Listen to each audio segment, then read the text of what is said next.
Man, I just did this 5 minute monologue talking to a camera that's not running.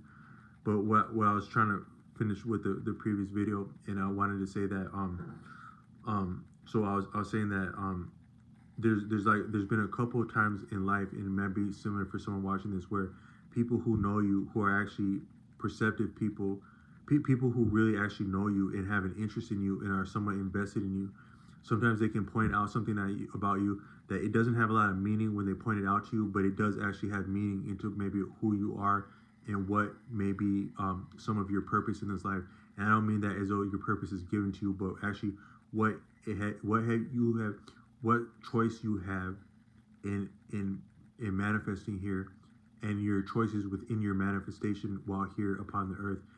They might amount to a form of trend that would almost be like pre-destiny or pre-science that would indicate prior what you would amount to. That I came, as much as I rail against like medical people, I once had a doctor who was, I was like maybe in middle school, and I had been tall as a boy. I was like some different student, some of my other students that I've referenced on this channel growing up with for educational purposes, for different things that they said to me, would also call me a giraffe.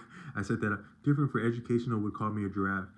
But for educational purposes, I'm citing that a fellow pupil, school age pupil, when I was very young, in the lower tiers of primary education, had once referred to me as a giraffe, and would actually be able to point out what distinction and nuance and proclivities and eccentricities I would have, no less than my skeletal frame and stature as a young male student, juxtaposed next to other male and female students of a similar sample and swath and demographic of children in a local environment that were being subsidized to participate in public education that was state sanctioned at a local venue in a town, a city, municipality, that was also regulated by an oversight of a parent teacher association. And but all I meant to say, I got around to being called a giraffe there. And so I had been tall as a young student, but as a young person. But one time I was like very early high school, and I was when you're in high school, it's like a lot of high school is like a standing contest. I did another video saying that church might also be like a standing contest, where we're somehow like trying to see like who stands taller than one another, both in statures and physical frame. And there can be a conflict between your physical frame and your social stature that can be felt and palpated in a standing contest like a church or a school. Like guys standing around in high school, like standing around talking, but also wondering who's taller than one the other. And it had been like a competition, neck and neck, pun intended, like all the way up through middle school. But then by the time that I got to so when I first got into high school, I was taller with respect to a lot of my peers in my grade, but I wasn't the tallest within my grade. In that grade, I had been in a lot of elementary, but not in that grade, ninth grade. But then also your upperclassmen would also be a lot taller. But I went to a basketball game, and there was a sometimes you have icons that you grow up with. So a lot of people are into sports, but some people, they really connect with sports, and it's awesome to see them do their thing. Like in high school, even you see a real iconic athlete in your area. I met someone yesterday waiting for a vehicle that was saying that it was citing people that went to the same school I did like 3-4 decades before, and was saying that such and such was iconic athlete. And I met some iconic athletes too, and some of my neighbors, and they actually, it amounts to influence that they have, some of these young athletes, both in the community, in the school, and then also in the sport, and then also in the community again. Like some of these iconic players that I went to school with, they're actually outstanding and influential people in the community to this day, and they're as charismatic and influential then, but they were so also in the sport. So you could almost say that some of whatever it is of charisma and influence that people have, that would allow them to be like leaders in a community and respected in a community far and wide, like just simple real respect in a community, from the school age also to adulthood, and equally as much social repercussion as that can have at those levels. Some of it might just be that they're influential, and some of their giftedness is not different than their influence. Being influential is maybe part of giftedness, and giftedness is part of being influential. I'm not saying that, I'm saying maybe one can inform the other as much as one can inform the other. and that was my experience. But I came across some of these influential, iconic athletes in school, and one of them was from a different school that I went to. I had some different experiences around that school in life because that school was closer to where I lived. But I actually only attended there for like 2 weeks once when I was actually trying to get away from the basketball team at one school to go there. But I didn't know nobody there, so I went back to the other school. But this guy was like, he was like 6'4", and he was dunking over people, and that was like something of beauty, like to just see him dunk on people. And I was like, damn, all I gotta do is get to be 6'4", and I can do something like that. But that wasn't my strong suit, even as much as I was into sports. But I was at that time I went to a doctor, and they had been taking different like metrics of me since I was a child, very small child. Like a lot of people, like we have our charts. So what the hell is the use and the value of these charts that they take about us, all this information? Some of it is a little bit actually accurate because he could look at how tall I was at certain points of my development. He's like, oh yeah, you're gonna be 6'4".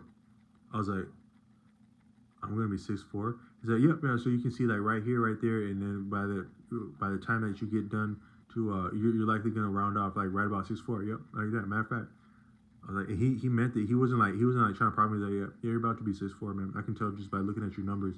And then I actually became 6'4". So by the time I got to like maybe like junior year or latter part of high school, then I actually was about the tallest in my grade. So if you were to take, like, I was actually at a recent high school reunion.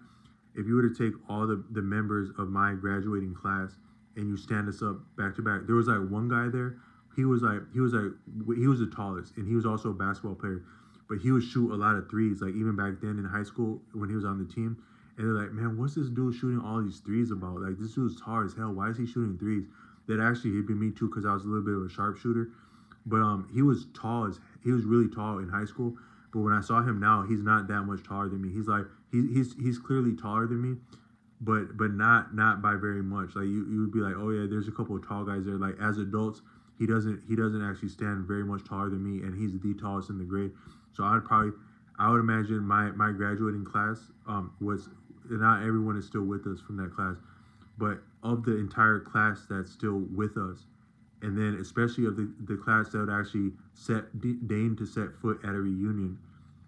At the reunion, I'd probably be the tallest, except for maybe one other person, and then in remaining of the class, I'd be about the tallest, but I wasn't always the tallest. But I a little bit digress with that. But what I wanted to say is so. But I had but what to do about all this tallness is that one time I had about 2 years ago, my guitar teacher who he does curriculum for one of your outstanding schools near about Ivy League on the East Coast. He's not in education per se, although he's a guitar teacher, but he's actually a performer, and he's a real life musician. But he puts together like a little book, and I actually had access to one of the first people to lay hands on that book, and he was letting me use it while he was writing it and revising it. So he was letting me use a yet improvised and currently being revised version of his own curriculum that he's doing for a school to show you the type of background that he has. But he was like, "Can I see your hands?" He didn't say, "Can I see your hands?" But he's like, "You have excellent hands." He's like, wow, these hands are excellent.